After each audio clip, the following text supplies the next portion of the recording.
जितना हो उतना करो, बस इतना रहो जैसे अंदर हो वैसे ही बाहर रहो। इतना भी बन गए तो बात बन जाएगी।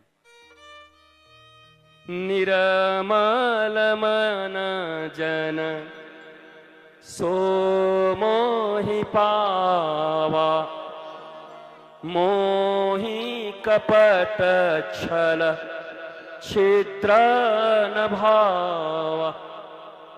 निर्मलता चाहिए, जैसे यहां है वैसे वहां है।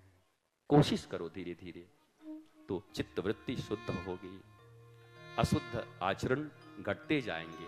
धीरे धीरे अंतर बाहर का जीवन एक हो जाएगा। जिसके जीवन में झूठ कम है ना, वो बड़े आराम से जीता है। जितना कम झूठ होगा उतनी मस्ती से जिएगा।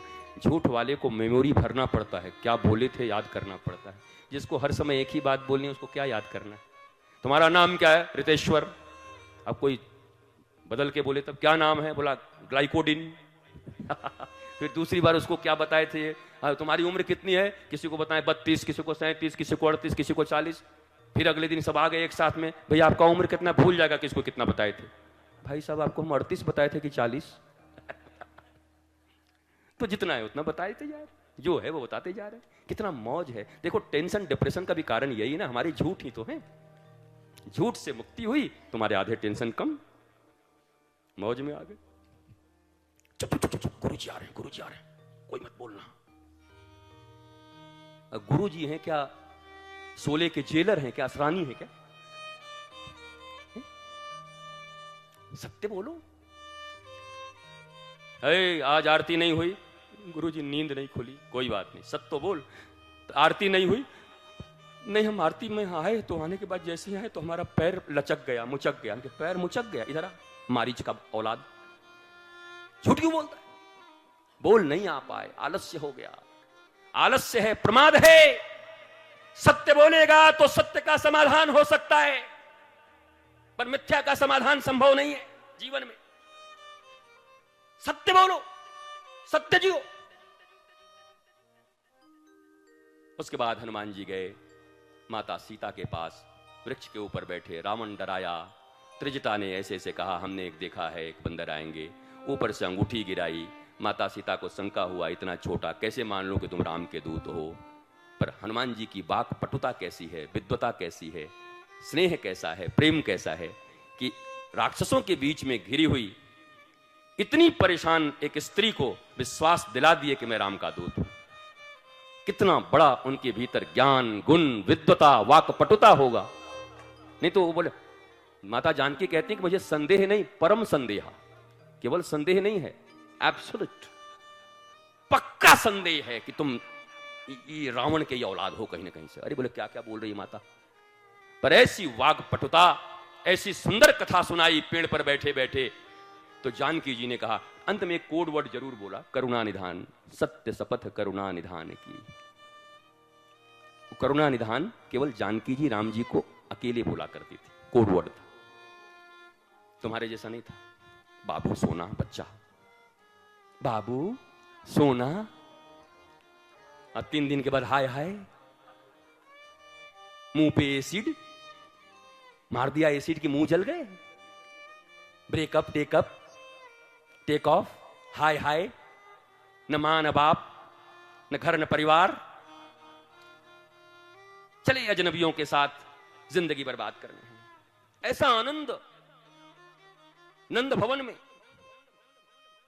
अगर तुम भी हनुमान जी के पुजारी हो, राम जी के पुजारी हो, कृष्ण के पुजारी हो, तो तुम्हारे भी जीवन में आनंद होना चाहिए, अभाव होगा। अरे सुदामा से ज्यादा अभाव है, अयाचक वृत्ति है जिसके पास, जिसके बच्चे 5-5 दिन तक भोजन नहीं कर पाते। खाली हड़िया में जल डाल करके मैया सुशीला पकाती है बच्चों को, लाला भात बन रहा है, खिलाऊंगी खिलाऊंगी, हाँ मैया हाँ मैया, ऐसे देखते रहते हैं ऐसे करके। और आग में 8 घंटे तक वो पक रहा है, पकते पकते हांडी फूट गई और जल बह गया। तो छोटे छोटे बालक रोने लगे, मैया तू भी झूठ बोलती है, हम 8 घंटे से सोच रहे थे अब भात मिलेगी, चावल मिलेगा, कहां है तंदुरुस्ती स्वामी। अभाव की सीमा सुदामा के पास है। उसके बाद भी सुदामा के जीवन में कितनी उच्चता है, दिव्यता है। वो सुदामा जिसको अपने पर्यंक पर बिठा करके गोविंद अपने नेत्रों के जल से उनके पांव धोते हैं। सारी कृष्ण की पटरानियां महारानियां प्रणाम करने आती हैं सुदामा को, और बिना मांगे सुदामा को सब दे देते हैं भगवान। लेकिन सुदामा भी कैसे हैं, वापस आए तो लौट के वृक्ष के नीचे ही रह करके कृष्ण का भजन करते रहे, कभी उस महल में गए नहीं। बोला पत्नी को चाहिए था तू रह ले, बच्चों को चाहिए था तू रह ले, मेरा तो यार, मेरा श्याम, मेरा गोविंद है, मेरा तो भजन यही चलता है। कहां किसी अभाव में सुदामा के जीवन में परिवर्तन आया? क्या तुम सुदामा से भी नीचे हो? क्या सुदामा साहब से तो तकलीफ है तुम्हारे जीवन? अभाव से नहीं, जीवन में गोविंद जब भी मिला है तो भाव से मिला है। अब तुम सोचो कि तुम्हारी जिंदगी में सदा अभाव रहती है या भाव रहता है? 24 घंटे ईश्वर के सामने, गुरु के सामने, माता पिता के सामने, संसार के सामने तुम अभावों की गिनतियां गिनते रहते हो। ये नहीं मिला, ये नहीं मिला, ये नहीं मिला, मेरे पास ये नहीं है, मेरे साथ ये हो गया, मेरे साथ दुनिया खराब हो गया, हमको कुछ नहीं मिला, हमारा बचपन बर्बाद हो गया, हमको आगे अभाव अभाव अभाव अभाव अभाव। भैया ईस्ट और वेस्ट, या तो पूरब या पश्चिम, या तो भाव होगा या अभाव होगा।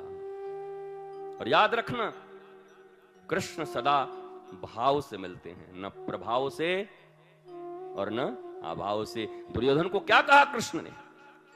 56 व्यंजन खा खा खा खा, भगवान ने कहा नहीं खाना। क्यों? भगवान ने कहा सुन दुर्योधन, मैं कृष्ण हूं, और दुनिया का कोई भी व्यक्ति दो ही अवस्था में कहीं खाना खाने जाता है, या तो अभाव में हो या प्रभाव में हो। भिखारी होगा तो गाली सुन के भी खा लेगा तुम्हारे पास, गाली दो, मोटा कहो, लेकिन बेचारे को इतना चाहिए ले लेगा। दूसरा प्रभाव, प्रभाव कैसा? का घर में पेट भरा हुआ है, उसके बाद भी मुख्यमंत्री के पास चले गए, मुख्यमंत्री की पत्नी ने एक लड्डू निकाल के दे दिया, और घर में अगर इतना छोटा सा एक पान का टुकड़ा भी पत्नी दे देती तो कहती पेट फाड़ देगी, मार देगी, चुड़ैल है, मैं खा के मर जाऊं, मेरा पेट भरा हुआ है। पर मुख्यमंत्री की पत्नी ने लड्डू निकाला, भैया लड्डू भाभी जी कैसे इनकार करेगा? प्रभाव है। भगवान ने कहा सुन दुर्योधन, इस दुनिया में लोग दो ही तरह से खाते हैं, या तो अभाव में खाते हैं या प्रभाव में खाते हैं। अब एक बात सुन ले, मैं लक्ष्मी का पति हूं, लक्ष्मी मेरे पांव दबाती है। जिस बाप बड़ा ना भैया सबसे बड़ा रुपया के पीछे सारी दुनिया भाग रही है, वो लक्ष्मी मेरे चरण दबाते रहती है, इसलिए मेरे पास किसी चीज का अभाव नहीं है। तूने अपने भाइयों की संपत्ति को लूट लिया है, तूने अपने परिवार के साथ गलत किया है, इसलिए तुम्हारा कोई प्रभाव मेरे ऊपर नहीं है। और मैं श्री कृष्ण हूं, न तो अभाव में खाता हूं न प्रभाव में खाता हूं, खाता हूं तो भक्त के भाव में खाता हूं। जा रहा हूं विदुरानी के पास केले के छिलके खाने। और गए भगवान, ना भाव में खाए न प्रभाव में खाए, खाए तो भाव में खाए। तुम्हारी जिंदगी में अभाव है या तुम्हारी जिंदगी में प्रभाव है? अरे सुन ले भाई,